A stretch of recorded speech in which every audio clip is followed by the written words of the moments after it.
Fala galera vascaína, Jorginho aqui, canal Meu Vascão. Vamos pro giro de notícia da tarde da colina. Sabor amargo, né? Um empate com sabor de derrota em São Januário ontem contra o Madureira.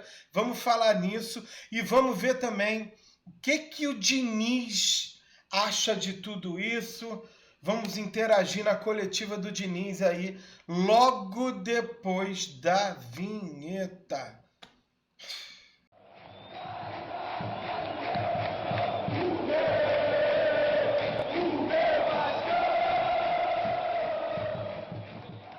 Tamo de volta, galera. Difícil, né? Difícil a gente fazer um vídeo depois de, mais uma vez, se frustrar. Tirando a boa estreia, né? Ele jogou pouco ali, dos 20 aos 50 minutos do segundo tempo, mas o Marino realmente me encheu os olhos. O Rojas também foi muito bem na partida. Para mim, essas são as duas boas notícias. O resto é tudo ruim, né? A gente firmou lá a contratação do Cuiabano e do Spinelli, ok, isso é maravilhoso. Mas o jogo, cara, o jogo foi complicado. 8.477 presentes em São Januário ontem. Não estávamos com o caldeirão lotado. E foi até bom, né? Porque menos pessoas se frustraram de pagar ingresso e ver aquilo, né? 7.909 pagantes, renda R$ 275.804, né? Lembrando que o mandante de campo foi o Madureira, então o Vasco fica aí com uma parte pequena desse valor. Quinta rodada, o Vasco termina na quarta colocação. Os dois últimos, né, de cada chave, um de cada chave, na verdade, vão disputar o quadrangular de rebaixamento, e o Vasco agora tem que jogar bem contra o Botafogo na próxima rodada para se classificar bem, né? A boa notícia disso é que existe uma probabilidade grande, porque o Botafogo já está classificado, então tem uma chance grande do Botafogo jogar com time misto contra o Vasco, né? Fernando Diniz foi vaiado, a galera não está com muita paciência com ele. Eu também, mas não é o momento da gente se desesperar, nem de começar a jogar contra, não, entendeu? Acho que não é a hora de pedir a cabeça do Diniz, não. A gente tem que esperar mais um pouquinho, pelo menos aí umas 2, 3 rodadas, para ver o que vai acontecer. O Vasco teve até um bom volume de jogo. O Neguete foi o destaque do Madureira. O cara fez 6 defesas. Pegou um pênalti, né? O Puma pegou a bola para bater. O Brenner queria bater. O Brenner não jogou nada, tá? Jogou nada. Ainda não estreou com a camisa do Vasco. Foi bem ruim mesmo a estreia do Brenner. Não sei se ele tivesse batido aquele pênalti, seria converter também, não. O Puma bate bem, deu azar, não bateu bem, mas acontece. O problema não é esse. Vasco teve volume de jogo, mas enfim, não foi dessa vez, tá? A galera que reclama aí dos atos do Diniz em relação a aquelas gritarias, né, ali naquela parada técnica, aquela situação com o Nuno Moreira, e vários jogadores dando relato, dizendo que tá tudo ok, tudo bem, não tem problema nenhum em relação a isso, e alguns dizendo até que gostam desse tipo de tratativa. É linguagem de boleiro, quem jogou bola sabe. Muita gente acha que ele passa do ponto, mas o jogador não pensa muito assim. O jogador tá ali, na flor da pele, naquela tensão, junto com ele. Então, para o jogador, isso passa batido também, tá? 5 próximos jogos do Vasco é o teto aí para o Diniz recuperar isso, tá? Eu não sei nem se chega a tanto, tá? Já tem gente falando. O Vasco joga agora, dia 5, quinta-feira, também conhecido como Depois de Amanhã, em São Januário, às 8 horas, contra a Chapecoense, já pelo Brasileiro. Estão dizendo já que se o Diniz não ganhar esse jogo, já roda, mas eu queria esperar mais um pouco, tá? No dia 8, a definir, não está definido ainda aonde vai ser, pelo Carioca, Taça Guanabara ainda, Vasco e Botafogo. É o jogo que o Vasco tem para garantir, carimbar o passaporte aí para o quadrangular final. Depois, no dia 11, Vasco e Bahia, 21h30 aqui em São Januário. Tudo aqui, gente. Até esse jogo do Bahia aqui, eu acho que dá para a gente fazer esse último teste aí com o Fernando Diniz. Depois disso já era. Aí o Vasco joga no dia 26 na Vila Belmiro contra o Santos. Depois só no dia 12/3 a gente vai ter aquela parada. E aí já é um jogo encrencado, né? Joga aqui também, mas é contra o Palmeiras. Galera, vamos ver o que o Diniz falou, vamos interagir com a coletiva do Diniz. Eu vou colocar para rodar a coletiva. Se tiver algum comentário relevante, alguma coisa que eu acho que vale a pena interromper para falar, eu volto aqui, dou meu comentário e a gente volta para a coletiva, tá bom? Tamo junto. Vamos lá, vamos ver aí. Fernando Diniz na sua coletiva. Tá ok. Aqui Diniz, boa noite. Boa noite. Jonathan Santos, canal BTB Esporte. Além da avaliação da partida de hoje, com esse 0-0, eu queria saber como é que você encara esse momento de pressão. Uma parte da torcida hoje vaiano, chegou a gritos de burro, pedindo a sua demissão. Como é que você encara esse momento, né? Diante da torcida do Vasco, você já trouxe alguns elogios para recuperar essa confiança do torcedor sobre o momento do Vasco daqui para frente na temporada. Obrigado, Diniz. Primeiramente, boa noite. Para recuperar a confiança da torcida, tem que ganhar o jogo. Não tem outra coisa. A torcida está no direito de vaiar, tem que saber aceitar a crítica da torcida. A torcida de mim só vai receber elogio. Não tem nada, a torcida do Vasco é fantástica. Não tem nada. E vaiou merecidamente. A gente tinha que produzir mais, a gente tinha que ganhar o jogo e produzir mais, ter mais inspiração. Daquela a gente fez uma partida péssima. Uma questão não é essa. A gente teve 2 bolas na trave, teve um pênalti perdido, teve um outro pênalti não marcado, finalizamos 26 vezes, mas não foi o suficiente. A gente tinha que ter tido mais inspiração e ter vencido o jogo. Alô, Diniz, Danilo do Expresso 423, boa noite.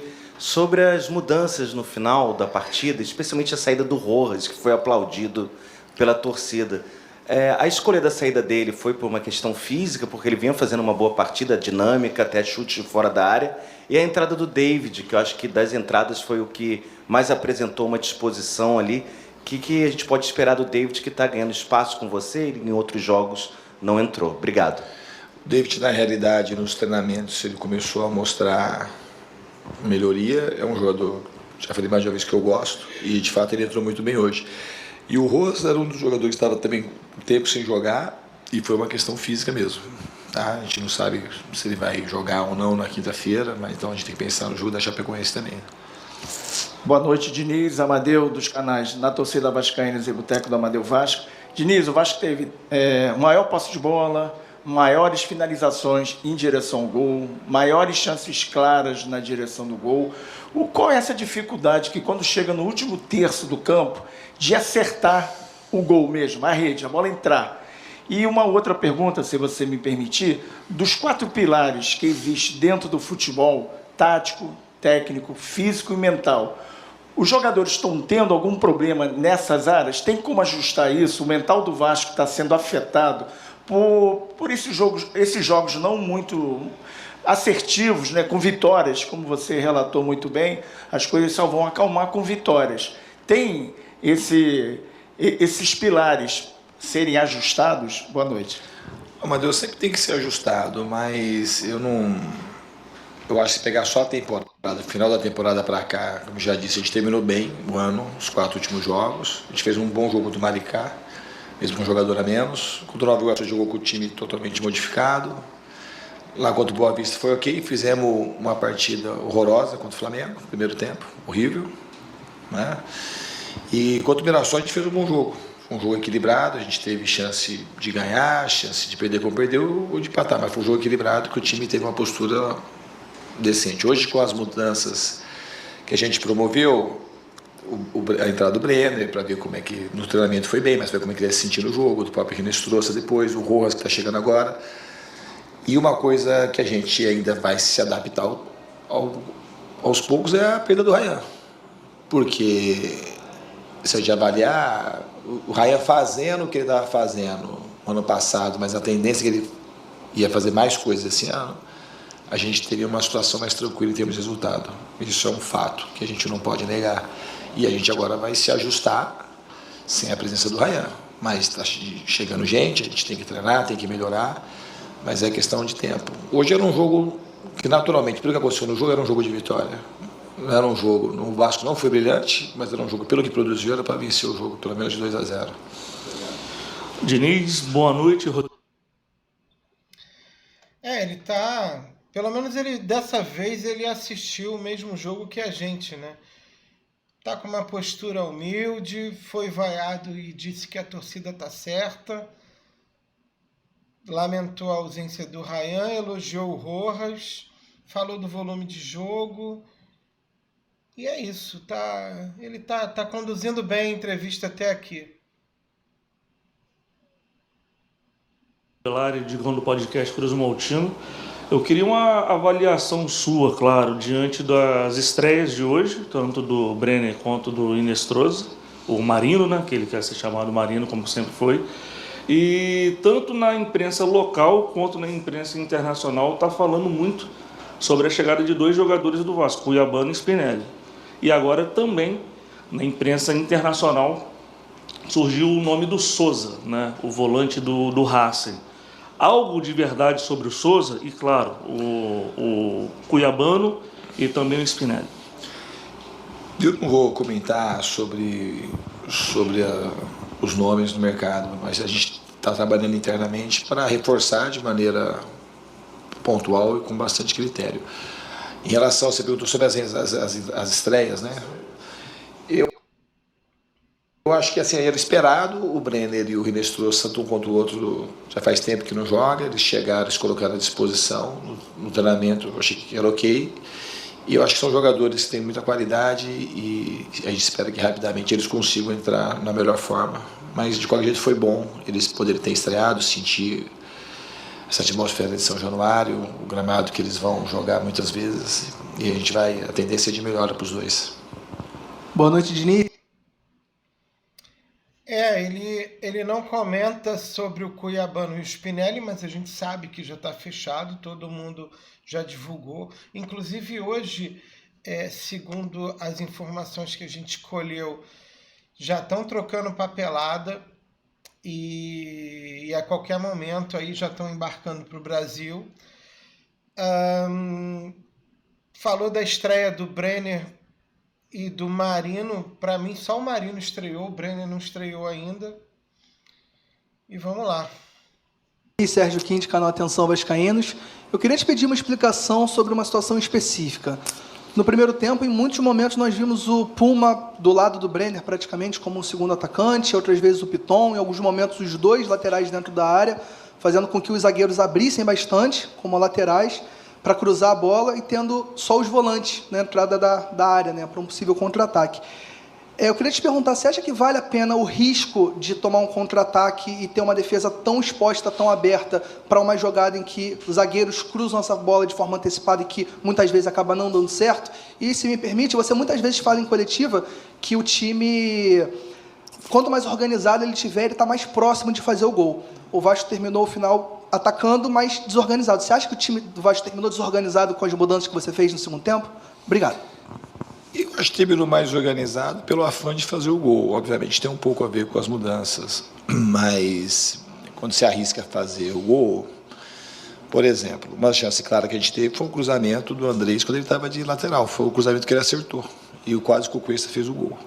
Então as mudanças tiveram efeito positivo. Obviamente que você corre um risco que não precisava ficar desorganizado, porque é onde tem o problema dos contra-ataques, na posição dos volantes. Eu não mexi nos volantes nesse jogo. Se o Coutinho estivesse jogando, talvez teria colocado ele de 8, como ele terminou algumas vezes. E esse cruzamento que você está falando do zagueiro, você vai pegar contra o Bahia, quem cruzou a bola para o Coutinho foi o Cuesta. Teve outros gols que a gente fez também de cruzamento de zagueiro. Quando um time joga com a linha muito baixa, para você conseguir criar mais situações de gol, os zagueiros acabam colocando o pé dentro do campo adversário. No primeiro tempo a gente não teve quase problema de contra-ataque. Tem um pouco a ver com as mexidas ali no final do jogo, e foi mais no final do jogo que a gente ficou desorganizado, mas um pouco mais pelo afã, e o Barros e o Tietchan ali saíram um pouco da posição. Então a gente não foi por conta só das mexidas. A mexida não afetou muito no andamento do time. A gente podia ficar um pouco mais vulnerável aqui do lado do Piton, e o Andrés conseguiu cumprir bem a função. Outra pergunta, qual que foi? Não, isso, cruzamento é a questão do time estar exposto. Sim, vale a pena tá o time bom. estar exposto. Obrigado. Diniz, você sabe que geralmente eu sou muito objetivo nas perguntas, mas eu queria que você falasse dessa situação que te colocaram nos últimos dias de não ter tratado bem os jogadores. Isso é um ponto que eu queria ouvir de você, depois de tudo, amadurecendo tudo isso, como que você está com essa sensação. E a segunda, Saldívia, aconteceu alguma coisa com ele lá no jogo de Mirassol? Não, o Saldívia, na realidade, teve um problema estomacal, ele ficou sem treinar. O Robert também, o Léo Jardim teve contra o Boa Vista, o Pitol também sentiu contra o Boa Vista. E a gente achou melhor não arriscar, porque assim, a gente já trouxe o Robert nessa situação e o Robert jogou só meio tempo. Então foi uma questão, amanhã, próximo jogo provavelmente vai estar ok o Saldívia. Então foi uma questão médica mesmo. Em relação àquilo que aconteceu, eu vou falar para você o seguinte, eu tenho já de treinador 16 anos. E a minha vida foi uma vida, até eu joguei futebol para aprender a ser técnico, costumo dizer isso. E eu sou o cara que eu me entrego completamente para ajudar os jogadores. Então, da minha parte, não tem falta de respeito. De maneira alguma. Tanto é que os jogadores que trabalham comigo, quase todos querem trabalhar de novo. E até aqueles que não trabalharam, quando eu ligo, têm vontade de trabalhar, porque sabe, a notícia verdadeira, ela corre entre os jogadores. Os jogadores melhoram, quase que na sua maioria. Então, a vida de entrega, não tem assim o lance em si, depois eu vi o lance. Se eu pudesse, com a presença das câmeras, ter percebido aquilo e se eu tivesse tido ali uma esperteza de perceber aquilo, talvez eu não tivesse feito. Esse foi o meu erro ali, mas não do erro das coisas que eu falei, como eu trato o jogador. A maneira que eu tenho de ajudar os jogadores, a cobrança que eu faço é um dos pilares de eu conseguir ajudar os jogadores. E eles sabem disso. É uma coisa amorosa, muito diferente das pessoas. Cara, eu pausei o Diniz no meio da fala porque eu não posso me perder nesse sentido. Foi uma covardia da televisão ter gravado aquilo daquela maneira. Aquilo foi um flagrante. Pô, expôs o Vasco. E eu não vi ninguém comentar isso, cara. Ninguém reclamou disso. Entendeu? O vestiário é assim mesmo. Ali não era vestiário, era um ambiente de campo, mas é como se fosse o vestiário, porque era uma parada técnica. Então, a televisão não tem condições, não tem o direito de invadir aquilo ali. Eu penso assim, tá? Tanto é que no jogo de ontem, você não viu isso. Não teve câmera, não teve microfone na parada técnica. Por quê? Isso deve ter sido conversado nos bastidores, deve ter sido falado. E é verdade, o Diniz é muito querido pelos jogadores. Se ele tem problema, é problema de interpretação lá no jogo, de escalação, de esquema tático, mas não é de relacionamento com o jogador, gente. Isso não, tá? A gente que já tem uma certa idade, né? Que já viu de tudo no futebol, a gente sabe que a linguagem do boleiro é outra, cara. Não é essa parada de empresa, de corporação. Tudo bem, o respeito tem que existir. Mas a gente, né, é mais incisivo, é mais brabo, fala, né, no calor da emoção. É diferente. Você entrevista qualquer jogador de futebol, inclusive os do Vasco, todos vão falar a mesma coisa. Tá tudo ok, o Diniz é uma pessoa legal, todo mundo gosta. Então esse não é o problema. Os caras estão tentando inventar problema onde não tem. Pessoas que fazem a crítica, que estão mais interessados, não têm interesse nenhum em ajudar o jogador. Exemplos são fartos. Então as pessoas querem pegar uma situação e criar um monstro, uma mentira, porque é uma mentira. O que é respeitar o jogador? Respeitar o jogador é fazer, para usar um exemplo aqui do Vasco, que aconteceu com o Ryan. Quando o Corinthians tentaram fazer a mesma coisa com o Ryan. Eu cobri ele de uma maneira mais enérgica, mas cobri muitas vezes o Ryan de maneira enérgica. Quando ganha, como foi contra o Fortaleza e outras situações, não tem questionamento. As pessoas estão focadas no resultado do jogo. O foco meu não é no resultado do jogo, é fazer as coisas direito e procurar ajudar os jogadores. Aí o Ryan foi questionado, eu falei, não, ele é igual um pai para mim. Eu não vou deixar. E o Ryan, quando saiu daqui, eu tive no casamento dele, a mãe e o pai me encontraram, e a mãe chorando, falou assim, eu agradeço que você mudou a vida da nossa família. E um dos pilares é a maneira como eu abordo o jogador. Que eu não tenho receio, eu não tenho medo de abordar o jogador. E o jogador sabe que aquilo é para o bem dele. E não é um papel difícil, não é um papel para qualquer um. Então eu me exponho em favor do jogador. Então eu não vou trocar uma crítica das pessoas fazerem, muitas vezes com malícia, com maldade, por receber um carinho como eu recebi do Ryan, como se foi o Brenner quando chegou aqui, e o Mote, Bruno Guimarães. O meu temperamento é esse. Ele pode ajustar, pode melhorar, repito, se eu tivesse percebido a presença da câmera, ali eu teria segurado, eu não teria dado um jeito de não ser tão enérgico na cobrança, mas por conta das coisas de fora. Mas internamente, a minha maneira de tratar o jogador é aquilo e muita conversa, amorosidade. Eu sei da vida do jogador, eu sei da vida particular, eu sei do filho, eu sei da mulher, eu sei como é que está, como é que não está. Porque a vida do jogador é difícil. E a minha cobrança é uma cobrança para proteger, para fazer o cara jogar mais. E se perceber naquele jogo do Mirassol mesmo, o time depois da cobrança voltou melhor naquela etapa do primeiro tempo. Então assim, o meu interesse é no ambiente interno. A justiça ela é feita internamente. Agora, o que as pessoas elas imaginam e a maneira como elas fazem as críticas tem mais a ver com elas do que aquilo que está acontecendo internamente e principalmente sobre aquilo que é o respeito com o jogador. Respeito ao jogador eu tenho, mas no máximo, o nível máximo e de entrega. Eu trato os jogadores, se fosse meu filho, eu cobraria do jeito que eu cobrei. Então, esse é o maior elogio que eu posso ter para os jogadores. Eu cobro os jogadores como cobro meus próprios filhos. E eu me entrego para que os jogadores consigam ter uma vida melhor, como eu ofereço para os meus próprios filhos. E por isso que os jogadores respondem bem. Se você pegar do ano passado para cá, esses jogadores que vieram para cá, todos melhoraram. O Paulo Henrique, com 5 meses, foi para a seleção. O Ryan valia 10 milhões, foi vendido por quase 40. O Cuesta estava esquecido lá na Turquia, voltou para cá e retornou à seleção. O Andrés Gomes não jogava na França, quando jogava era 5, 10 minutos. Hoje é um jogador que ganhou protagonismo no Vasco, conhecido nacionalmente. O Barros estava no América, estava jogando no Amazonas, depois da América de Mineiro, virou titular do Vasco. O Nuno fez 11 gols na temporada. E todos eles melhoraram. O Léo Jardim é um goleiro que sai mais do gol, um goleiro que melhorou com os pés, melhorou nas antecipações, nas coberturas do zagueiro. Todo mundo melhorou. Então, assim, falar disso é uma coisa, e tudo bem, as pessoas têm a liberdade, mas tem uma má vontade de perceber o todo, de perceber a verdade, de investigar a verdade. Isso aí é a matriz central do meu trabalho, ajudar os jogadores, de gostar, de amar aquilo que é o jogador, e poder se entregar para que eles tenham uma boa vida. E eu tenho consciência plena disso, plena. Ajuste a gente sempre tem que fazer, mas eu sou um cara que me dedico integralmente para que os jogadores consigam ter uma vida digna e um futuro positivo.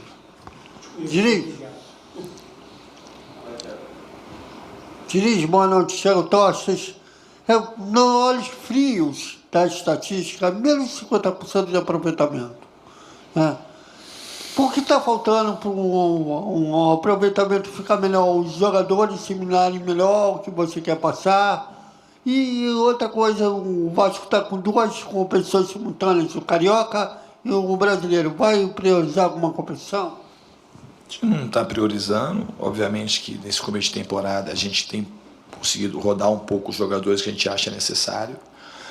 o Retiro não está priorizando, está procurando colocar o melhor time para jogar cada jogo. E o que está faltando é a gente ser mais assertivo, porque no jogo, os jogos têm histórias diferentes. No jogo de hoje a gente teve muita possibilidade, teve 2 bolas na trave, teve um pênalti, teve muito volume e faltou inspiração para a gente ganhar o jogo de hoje. Outros jogos tiveram outros problemas, mas hoje especificamente faltou inspiração.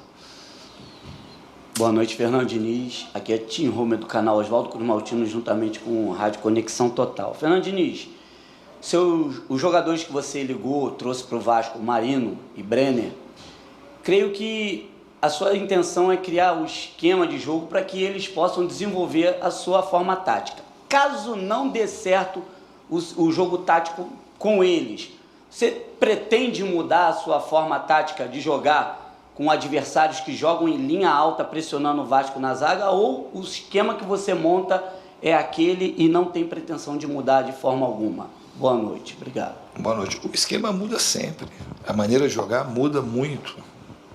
O ano passado nós jogamos aqui com bola longa quase que toda a minha passagem. Muitos de vocês falaram assim, esse é o Vasco é o time que menos Diniz de todos os times que eu dirigi.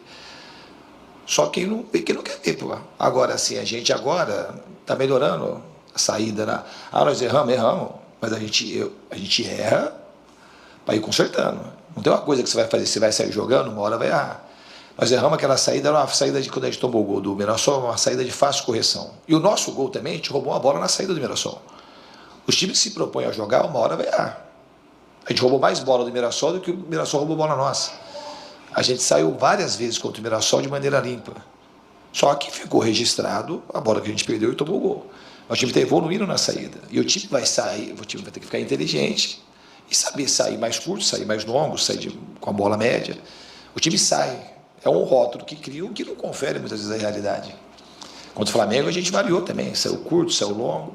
Depende muito do que a partida pedir e de como o time se estiver sentindo no campo. Existe uma tendência natural com os treinamentos e com os jogos acontecendo do time dominar mais essa primeira fase de construção, que é essa saída do goleiro, que todo mundo fala. Que a gente faz muito gol saindo do goleiro. É que eu sempre falo para vocês o seguinte, quando toma o gol, a gente perde a bola e sai o gol. É que quando você faz o gol, a bola sai dali e demora, às vezes 30, 40 segundos para sair o gol. E aí ela não é noticiada. Porque demora para sair. Só é noticiado quando você toma o gol. Então, assim, é uma coisa que a gente vai treinar para que a gente seja mais efetivo, que a gente erre ainda menos na saída e seja mais eficiente para poder fazer gols com esse recurso, quando a gente utilizá-lo. Tudo bem, Diniz? Boa noite. Boa noite. Dentro do que você estava falando algumas respostas atrás, das relações construídas, enfim, da sua personalidade, como é para você como treinador, assim, em alguns momentos como o de hoje, que você tem um jogador como o Piton, que é um jogador que já foi muito importante para o Vasco em outros momentos, que passou por uma lesão difícil no ano passado, mas que está ouvindo a torcida gritar, pedindo a saída, está sendo vaiado, enfim, você precisa fazer a substituição. Em paralelo a isso tudo, um outro jogador chegando também para a posição. Queria que você pudesse falar um pouquinho do Piton, mas também sobre administrar essa situação. Eu acho que jogar em time grande é isso. O Piton é um jogador que vai amadurecendo, é um jogador muito técnico, é um jogador que tem muita assistência aqui no Vasco para gol, que foi muito importante em muitos momentos. E quando a gente erra, e time grande é isso, e você é criticado, ele foi criticado hoje, eu fui criticado também, fui chamado de burro, a gente tem que saber aceitar, administrar isso, é aí amadurecendo, e saber que é isso mesmo, jogar em time grande é isso, a torcida ela vem no estádio para poder aplaudir, para poder vaiar, para poder extravasar. A gente está aqui para poder entregar um serviço de qualidade para o torcedor. Então, o Piton, eu tenho certeza que ele está amadurecendo com as coisas que estão acontecendo. E eu espero que na próxima oportunidade ele consiga ter mais brilho. Mas é um cara que trabalha todo dia, é uma das pessoas que tem uma identificação com o grupo e com o Vasco muito alta. E chegar jogador para a posição é normal, a gente precisa reforçar. E se chegar jogador para a posição, vai disputar a posição e vai jogar o melhor. Boa noite, Diniz. Então, cara, Piton, é difícil falar do Piton, porque a gente tem também o PH do outro lado que parou de render. E isso sinceramente, eu sei que tem muita gente que atribui isso ao Fernando Diniz, mas eu não consigo enxergar dessa forma. Eu não consigo achar o Fernando Diniz culpado pelo fato de um jogador ter parado de jogar, ter parado de render, mesmo porque se ele tivesse mudado o cara de posição, mas não, são os dois laterais que jogam no mesmo lugar. Eu acho que são os dois únicos jogadores do Vasco que não mudam de posição em momento nenhum. Então eu realmente não sei o que está acontecendo. Ele vai levar uma parcela de culpa até pelo fato dele falar assim: eu ajudo o jogador a melhorar, eu ajudo o jogador a crescer, evoluir, todo mundo que joga comigo melhora. Então, tecnicamente, né, teoricamente, o jogador que piora também é um pouco culpa dele. Mas eu particularmente, eu não consigo enxergar dessa forma, entendeu? Eu acho que a gente não pode botar tudo na conta do treinador, não. Eu penso assim. Não sei você.